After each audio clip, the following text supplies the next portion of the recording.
दाख्लैबो मोनसे दावराव दावसि सोमजिदोंमोन जेब्ला जे साख्रिनि बेलायावहाय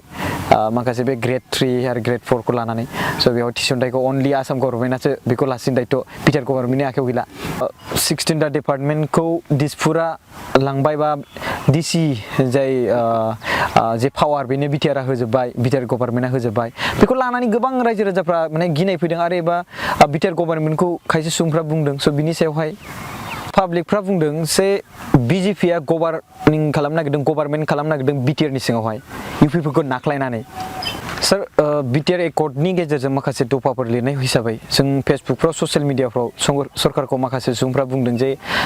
इउनिभार्सिटि माखासे गायसननायनि बाथ्रा आरो इनस्टिटिउसन गायसननायनि बाथ्रा बेफोरनि सायाव बुंदों बाट दासिमबो बे बाथ्राया जाफुंनो हायाखै बिनि सायाव नोंथाङा मा फिननाय होगोन ओरैनो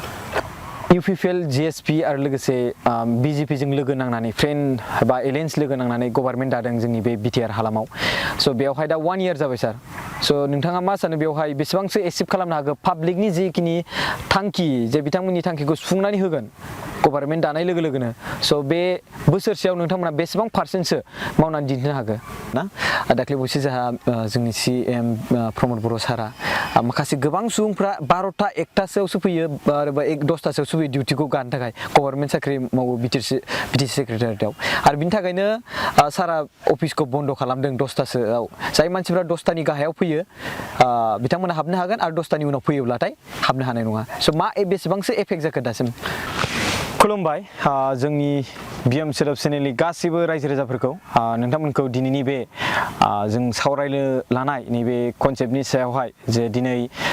बिटिआर गभर्नमेन्ट बा बिटिआर जेब्ला एकर्ड जादोंमोन बेवहाय गोदान जोंहा गभर्नमेन्ट सोमजिदोंमोन बे गभर्नमेन्टआ दिनै 1 इयार जाबाय स' बिनिखायनो जों दिनै इउपिपिएलनि सेक्रेटारि आरो लोगोसे नेरसोरनि educative director mister Raju Narzary सारजों जोङो माखासे सावरायनो थिरांथा लादों जोंनि बिएम सोदोब चेनेला स' बेवहाय जों सावरायनो लानायाव सारा जोंनो दसे सम होनायनि थाखाय बिथांखौ गोसो गोरबोजों खुलुमनानै वेलकाम जासिनाय थाबाय सार फार्स्टआव सोंगोन सारखौ आङो माबोरै दं सारा ओरैनो दासान्दिथ' मोजाङैनो दं बेस्थ' नाथाय मोजाङैनो दं अके सार स' दायो इउपिपिएल जिएसपि आरो लोगोसे बिजेपिजों लोगो नांनानै फ्रेन्ड बा एलायन्स लोगो नांनानै गभर्नमेन्ट दादों जोंनि बे बिटिआर हालामाव स' बेवहाय दा 1 इयार जाबाय सार स' नोंथाङा मा सानो बेवहाय बेसेबांसो एचिभ खालामनो हागौ पाब्लिकनि जिखिनि थांखि जे बिथांमोननि थांखिखौ सुफुंनानै होगोन गभर्नमेन्ट दानाय लोगो लोगोनो स' बे बोसोरसेयाव नोंथांमोना बेसेबां पार्सेन्टसो मावनानै दिन्थिनो हागौ गिबियावनो आङो बयबो बिटिआर ओनसोलनि रायजो राजा लोगोसे मुलुगनि बुहुमनि गासैबो बर'फोरनिसिम माने गाहाम हामलायनाय जासिहरदों आरो जोंनि बिटिआरनि बहुतथार रायजोफोरखौ आङो गोसो गोरबोनिफ्राय साबायखर बावहरदों बिथांमोना इउपिपिएल बिजेपि आरो जिएसपिनो माने गोबां भट होनानै मोनथाम दोलोजों ज' जानानै मोनसे सरकार माने बिटिआर सरकार जे दादों बे बोसोरसे जाफैबाय दिनै फैनानै जों दिनै बोसोरसे थांनाय बोसोरसे समाव मा खामानि मावनो हाखो बेखौथ' गिबियावथ' रायजोफ्रासो बेखौ बिजिरगोन बेजों लोगोसे माने बाथ्राया जाहैबाय थांनाय बोसोरसेयावहाय जोङो गिबियाव सानदोंमोन मा जोङो गुड गभार्नेन्स मोनसे खालामगोन गुड गभार्नेन्स जेराव रायजोफ्रा बयबो बावहाय बाहागो लानो हानाय रायजोआ बेखौ नुसारनाय रायजोआ जाहाथे माने गभर्नमेन्टजोंहाय माने थोंजोङै बाहागो लाफानो हायो बेनि जों बेबस्था खालामगोन होननानै बेखौ जों खालामनो हादों लोगोसे जोङो मोनसे स्मार्ट बिटिआर होननानै जों खालामनो सानदोंमोन स्मार्ट माने जोंहा दा डिजिटेल जुग बे डिजिटाइजेसननि जुगाव जोङो सेरबानो मोननो हानाय बेबस्था जानांगौ मबाइलावनो नुनो हानाय दा बेनि थाखाय जोङो बिटिआर ग्रिभेन्स सेल मोनसे बानायदों जेरावहाय फन हरबानो इमेल हरबानो मोनसे मिस कल हरबानो जोङो स्किमफोरनि सोमोन्दै मिथिनो हायो स्किमफोरखौ जोङो माने मोननो हायो एक्सेस खालामनो हायो बेनि थाखाय खामानि मावदों बेजों लोगोसे जोङो माने स्किल मिशन मोनसे लादों दा Bodoland skill and entrepreneurship mission होननानै बेबायदिनो जों माबादों बेनिफ्राय डेभेलपमेन्टखौ जोंनि रांखान्थि जौगानायखौ जिहेतु जोङो इन्डास्ट्रियेलाइजेसन खालामनो माने गोबां हाराव जों इन्डास्ट्रियेलाइजेसन खालामनो गोसो गैया इन्डास्ट्रियेलाइजेसन खालामनो गोसो गैयैनि खारना जाहैबाय थांनाय 200 बोसोर इन्डास्ट्रियेल इक'नमिया गोबां सिगांलांबाय इउर'पआव होन आमेरिकायावनो होन इन्डियायावनो होन नाथाय दिनै फैनानै बिथांमोना क्लाइमेट चेन्ज बा ग्रिन इक'नमिनि बाथ्रा बुंदों जेराव जोंहा बिटिआरआव जोंनि बर' मानसिफ्रा लोगोसे बर' नङैफ्राबो जायफोर थागिबि माहारिनि मानसिफोर बिसोरो ग्रिन इक'नमिनि सायावनो बिसास खालामो जोंनि हा दै हाग्रा बार अख्रां बेखौ बाहायनानैनो बोरै जोंनो रांखान्थि जौगानो हायो बेनि सायाव बांसिन गोसो होयो गतिके दिनै जोङो जुदि इन्डास्ट्रियेलाइजेसन इक'नमियाव थाङोबा जों बयनिफ्रायबो लास्ट जागोन ओंखायनो जोङो ग्रिन इक'नमिनि सायाव माने डेभेलप खालामनो थाखाय थाङोब्ला जोंनो फार्स्ट जागोन ओंखायनो जों फार्स्ट थानो नागिरदों आरो जोंनि माने जोंनि बे मिथिंगा सम्पदखौ बाहायनानै माब्रै जोङो इयुनखौ गाज्रि खालामालासे आबहावाखौ गाज्रि खालामालासे दैमा दैसा हाग्रा बंग्राखौ गाज्रि माने गुबुंले खालामालासेनो जोंनि रांखान्थि जौगानायखौ खालामनो हायो बिनि थाखायनो जों नोजोर होनानै दिनै जोङो पिग मिशन अमानि मोनसे मिशन लादों पल्ट्रि मिशन लादों जोंहा दा थाबैनो माने एन्टारप्रिनियरशिप मिशनाबो मैया लन्च जानानै थांबाय बेजों लोगोसे जोङो दा सलारनि माने सलार एनार्जियाव बांसिन नोंथांमोना मिथिगौ जे जोङो दैमा दैसायाव बान्दो थेनानै जुदि कारेन्ट दिहुनोब्ला जोंनि ट्राइबेल माहारिनि मानसिफ्रानो बांसिन डिसप्लेस जानो गोनां जायो हा गारनानै खारनो गोनां जायो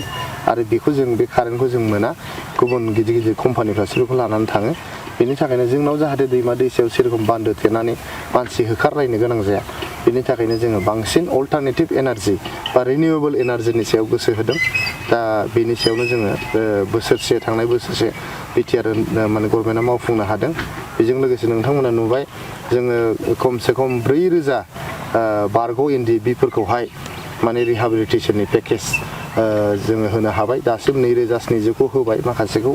आरो होबावगोन गतिके गासै 4,000निबो बांसिन NDB केदारफ्रा रिहाबिलिटेसन मोनगोन केसफ्रा उइथड्र जाजोब माने खावसेया उइथड्र जाजोब्बाय नन हाइनासफ्रा उइथड्र जानायनि प्रसेसआव दंबाय थायो आरो बेबायदिनो जों गोबां खामानि मावनो हाबाय थांनाय बोसोरसेयाव सर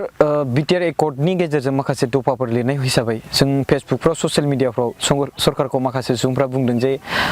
इउनिभार्सिटि माखासे गायसननायनि बाथ्रा आरो इनस्टिटिउसन गायसननायनि बाथ्रा बेफोरनि सायाव बुंदों बाट दासिमबो बे बाथ्राया जाफुंनो हायाखै बिनि सायाव नोंथाङा मा फिननाय होगोन ओरैनो थांनाय बोसोरसेयावहाय बिराद दुखु गोनां बाथ्रा जे जेब्लानिफ्राय UPPL BJP आरो GSP जथाय सरकारा बिबानखौ बानदों सरकारनि बिबानखौ बेनि उनावनो मोनसे MLA इलेक्शन जाबाय MLA इलेक्शन जानायनि उनाव COVID-19नि सेकेन्ड वेव स्टार्ट जाबाय लकडाउन जाबाय लकडाउनावहाय जेबो खामानि मावनो हादिया बेनि उनाव लकडाउन जोबखांग्रोमोन आरो मोनसे बाइ इलेक्शन फैलायबाय MLAनि बाइ इलेक्शन बेयावबो कड अफ कन्डाक्ट जानानै थाबाय थांनाय बोसोरसेयाव जों बुंनो थाङोबा माने 4-5 दानसोल' खामानि मावनो मोनदों बे 4-5 दानावहाय गोबां खामानिया जोंहा थालांदों जोंहाल' नङा मुलुगनाङैनो भारतल' नङा बड'लेण्डल' नङा आसामल' नङा मुलुगनाङैनो COVID-19नि थाखाय गोबां खामानियानो थाबथानानै थालांदों बयबो माने मावनो हाया जादों थेवबो नोंथांमोना मिथिगौ दाखालिसो जोंनि सेन्ट्रेल माने इउनियन मिनिस्टार माने state minister union state minister बिथां RR सिंह डक्टर RR सिंहआ फैनानै जोंनि माने बाक्सा जिल्लायावहाय गायसननो गोनां सेन्ट्रेल इउनिभार्सिटि बेखौ थाबैनो गायसननायनि बाथ्रा बुंदों उदालगुरियाव जोंहा NIT जे माने गायसननांगौ दङ बेखौबो थाबैनो गायसननाय जासिगोन बेबायदि होननानै माने बिथाङा मिथिनो होदों आरो जोंनि बिटिआर ओनसोलनि जेसेबां थाखानाय सोलोंथाइ फसंथान दं बेफोरखौबो फोसाबनायनि बाथ्राया बिथाङा बुंलांदों मोनफ्रोमबो फसंथानखौनो बिथाङा नायदों CITखौ नायदों बड' इउनिभार्सिटिखौ नायदों जोंहा BB इन्जिनियारिं कलेजखौ नायफैदों बेबायदिनो गोबां सोलोंथाइ अनुस्थान बिथाङा मुसलपुरावबो थांदों जेरावहाय माने मुसलपुरनि खाथि खालानो सेन्ट्रेल इउनिभार्सिटिया जानो गोनां दं बेफोरखौबो नायगिदिंदों आरो बुंदों जे बेफोर खामानिखौ जोङो थाबैनो मावगोन होननानै बिथाङा खोथा होलांदों स' पाब्लिकफ्रा बुंदों जे BJPआ गभर्नमेन्ट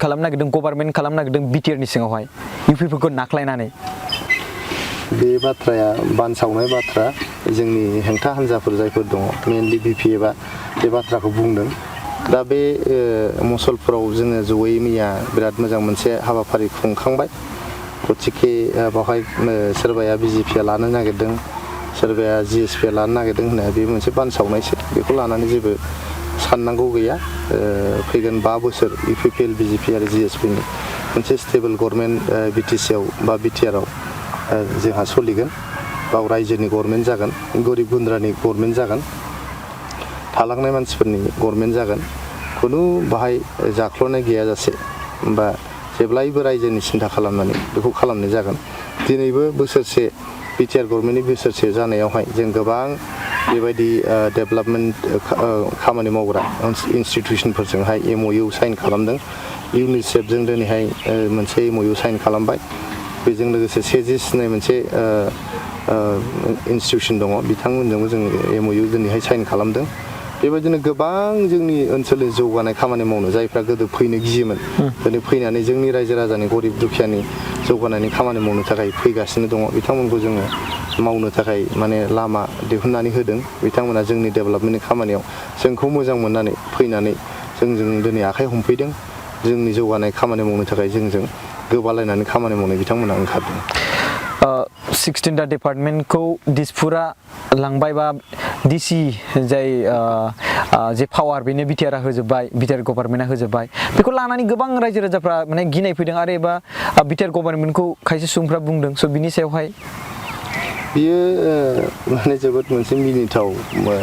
खोथा बाथ्रा बियो जोबोद मिनिथाव आरो बुंनो थांबा गुबुननि नोजोराव एसे लासिंसिंबो जागोन जोङो स्पेसियेलि बर' मानसिफ्रा जों माने माबोरै जोंनि इन्टेलेक्चुयेल केपासिटिया एसेबां खम नामा बुजिनो जेराव दिनै मोनब्रै डिस्ट्रिक्टनि DCफोरखौहाय BTCनि सिङाव लाबोनानै फैनाय जाबाय BTCनि सेक्रेटारि बिथांमोनखौहाय एपइन्ट खालामनाय जाबाय अलरेडि दा BTC गभर्नमेन्टआ बिसोरखौ माने गोसो बायदि बाहायनो हानाय जाबाय DCफोरखौहाय लोगोसे दिनै DCआ मोनब्रै जिल्लानि DCआ आगोलाव BTR सुक्तिनि सिगां BTCनि सिङाव नङामोन BTCआ बिसोरखौ बाहायनो हायामोन BTCआ बिसोरनि सार्भिसेसखौ मोनामोन खिन्थु दिनै BTR सुक्तिनि उनाव जोंनि BTR गभर्नमेन्टआ बिथांमोननि सार्भिसेसखौ बाहायनो हाबाय बिथांमोना दिनै प्रिन्सिपाल सेक्रेटारिनि गेजेरजों जोंनि चिफ एक्जिकिउटिभ मेम्बार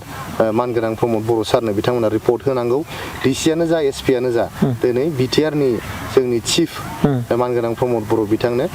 रिपर्ट होनांगौ बा बिथाङा जेब्लानो गोसो होमब्लानो बिथांमोनखौ खैफियत लानो हायो दिनै 16टा डिपार्टमेन्टखौ दिसपुराव हरफिनबाय माबाय होननानै बुंसोलायदों हयथ' बुजिनाया खम जादों आरो नङाबा बुजिसेयावबो रायजोफोरखौहाय माने मोनसे रायजोफोरनि मेगनाव हाद्रि सारनानै राजखान्थिनि मुलाम्फा लानो थाखाय बिथांमोना बुंदों दिनैहाय DCफोरखौहाय जोङो मा जादों 16टा डिपार्टमेन्टनि खामानिफ्रा माबायदि जादों फिल्डआव थांनानै नायनानै BTC गभर्नमेन्टनो रिपर्ट होनोसो बिथांमोनखौ थिननाय जादों बिथांमोना जेबो गोहो होनाय जायाखै मनिटरिं आरो सुपारभिजन मानो होनबा BTC सेक्रेटारियेटनि मानसिफ्रा फिल्डआव थांनानै नायनो सम गैया बा बिदि बिस्रा नायनो हानाय गोहोबो गैया दङबाबो बेबायदि मेजिस्ट्रेल पावार गैया बिस्रा पुलिसखौ बाहायनो सोरखौबा बाहायनो बेबायदि पावार गैया सेक्रेटारियेटआव थानाय नोङो सोरबा सेक्रेटारि प्रिन्सिपाल सेक्रेटारि आन्डार सेक्रेटारिया दा गाहायनि मानसिफ्रा जुदि कन्ट्रेक्टारफोरजों जायफोर खामानि लांदों बिसोरजों मिलायनानै जुदि खामानिखौ मावाबालानो थायोबा खामानिखौ जेरैबायदि मावनांगौ बिदि मावाबा बा खामानिखौ माबा मोनसे थगायोबा जेसेबां मावनांगौ बिदि मावाब्ला होमबा जों बोरै मिथिगोन रावबो नायबिजिरग्रा मानसि गैला सुपारभाइज खालामग्रा गैला मनिटर खालामग्रा गैला ओंखायनो DCफोरखौ मनिटरिं आरो सुपारभाइज खालामनोसो एडिशनेल बिबान होनाय जादों बिथांमोना जेबो माबा गैया दा बेखौ नोङो मोनसे अर्डार होदों बे अर्डारा जाबाय BTRनि प्रिन्सिपाल सेक्रेटारियासो होदों आसाम गभर्नमेन्टआ बेखौ होआखै माने मा BTRनि गभर्नमेन्टनि सिङाव DCफ्रा SPफ्रा फैबाय नालाय दिनै BTRनि प्रिन्सिपाल सेक्रेटारिफ्रा DCखौ अर्डार होनो हानाय जाबाय नङा होमबा ओंखायनो जोंना BTR गभर्नमेन्टनि गोहोआ बांसिन दंसो गोदो DC गैयामोन दा DCआ सिङाव फैबाय जोंनि बोलोआ आरो बांसिन जाबावदों अब्ला बेबायदि जों DCखौ बाहायनो हानाय जाबाय अब्ला दायो बेनि खेत्रआव माने जाय अपोजिसन पार्टिफ्रा बिथांमोना माने बामसावनो थाखाय पाब्लिकनि मेगनखौ ब्लाइन्ड खालामनो नाजादों माने हामा बिदि मानसिखौ माने मिथिखा हसिखा बिथाङा मिथियैथ' नङा बिथांमोना 17 बोसोर सरखार सालायनाय मिथिगोन माने मिथिया जानो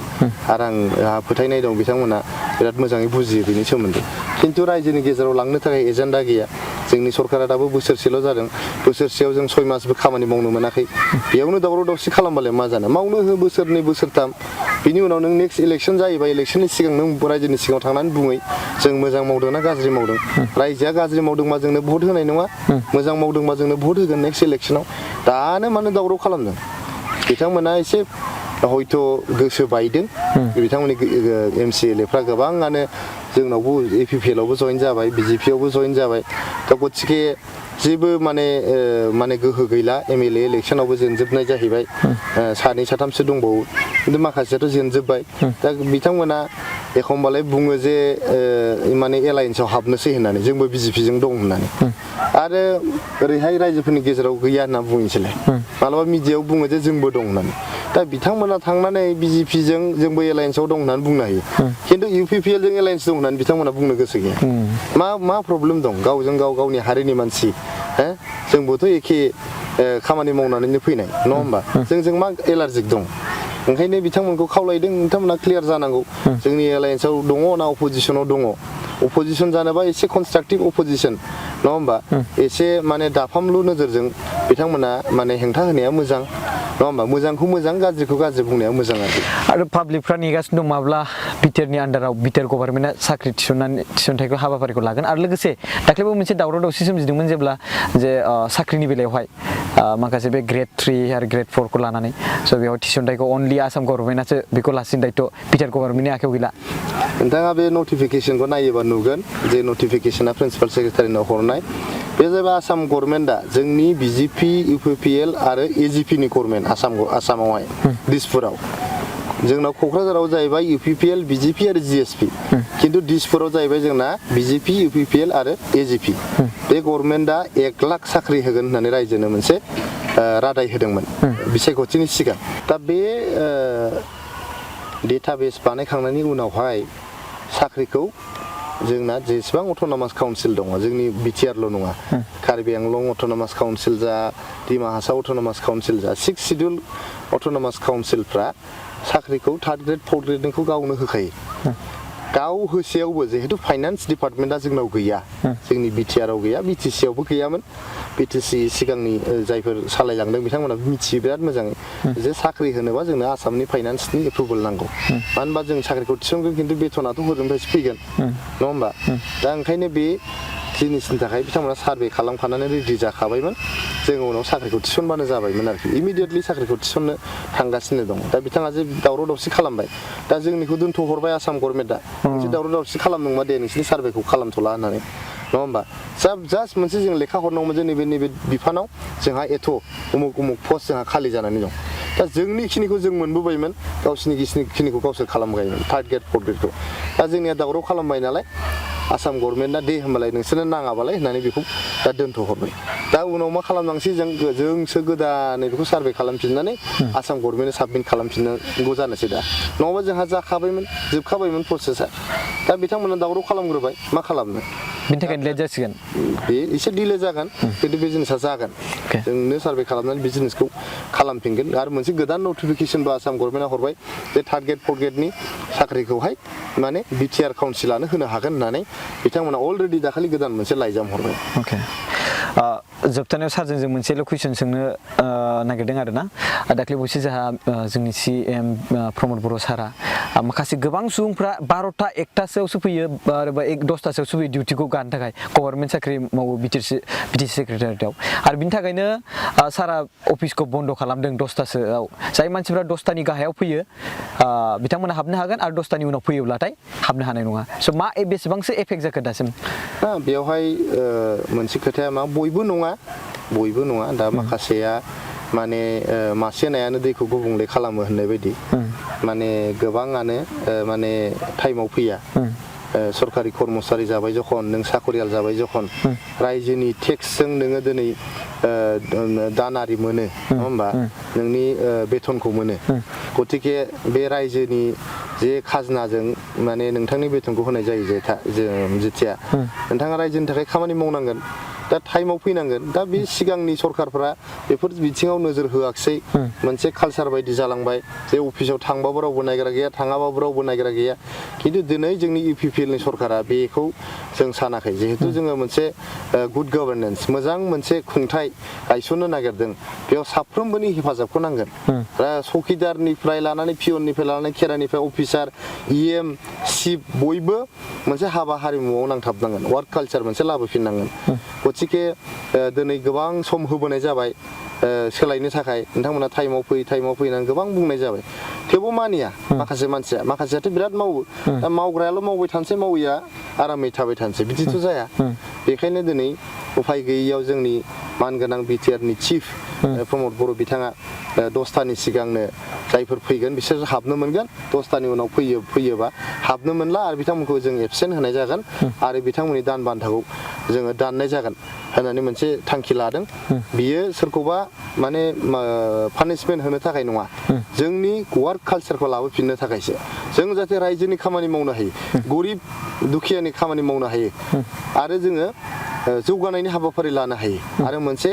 माने गोजोन खुंथाय गोग्गो खुंथाय जों गायसननो हायो बिनि थाखायसो बे हाबाफारिखौ लानाय जादों आरो जों बेयाव जोंनि कर्मचारिफोरखौहाय खावलायहरदों नोंथांमोना बेयाव हेफाजाब होनांगौ नोंथांमोननि थाखायबो बियो मोनसे समाज नोंथांमोनाबो समाजनि मोनसे बिबान दङ बा सरकारनि सायाव नोंथांमोनाबो सरकारखौ मोजाङै सालायनायाव हेफाजाब होनायनि मोनसे बिबान दङ बेखायनो बेखौ गाज्रि नोजोरजों नायालासेनो औ जोंनानो माबाफोर गोरोन्थि जालांबाय नामा जों रायजोखौ आरो साबसिनै जों सेवा खालामनो हाबावो नामा मानो होनबा रायजोआनो जोंनि मालिक रायजोआसो जोंनो खाजोना होनानै टेक्स होनानै जोंनि बेथन जोंनि गारि घरानि थाव नङा होमबा जोंनि जौगानायनि हाबाफारि बेफोरनि रां रुफाखौ आरजिनानै होयो दा बेखायनो जोङो रायजोखौ सेवा खालामनो थाखाय टाइमाव फैनांगोन नोंहा माबा लोमजादों साजादों आलादा बेफार नङा होमबा नोंहा हाबा हुखा दं न'आव बे आलादा खोथा नों सुथि लानानै न'आव था बहा थांनो थां नों खालामनो हायो खिन्थु नोङो सुथि लाना उइदाउट माने लिभ उइदाउट इनफरमेसन खुनु खारन गैयालासे नों जुदि अफिसाव 11टा 12टायाव फैयोबा आरो 1टा 2टायाव थाङोबा होमबाथ' अफिसनि खामानिया जानाय नङा अफिसनि खामानि जायाबा सोरबा पलिटिसियाना लस जाया बे रायजो राजा गरिब दुखिया जोंनि गरिब गुन्द्राफ्रासो बेहाय लस जायो ओंखायनो बयखौबो टाइमाव फैनानै जोंनि वार्क कालचारखौ साबसिननिफ्राय साबसिन खालामनो आं खावलायहरदों ओके स' एनिवे बे थांखिनि थाखाय गोबां पाब्लिकफ्रानो गोबां मोजां मोनदों आरो गोबां कमेन्ट होदों स' सारा दिनै जोंनि थाखाय बिएम सोदोबसोनि थाखाय दसे टाइम होनायनि थाखाय गोजोननाय थाबाय आरो दिनैनि जोंनि सावरायनाया एसेनोसै आरो गेजेर गेजेर जों सारजों मोगा मोगि खालामबाय थाबावगोन गोबां माखासे बिथिङाव जोंनि BTRनि हालामनि डेभेलपनि सायावहाय स' थेंक इउ स' माच सार दिनैनि थाखाय बेसेबांसो जाखोलै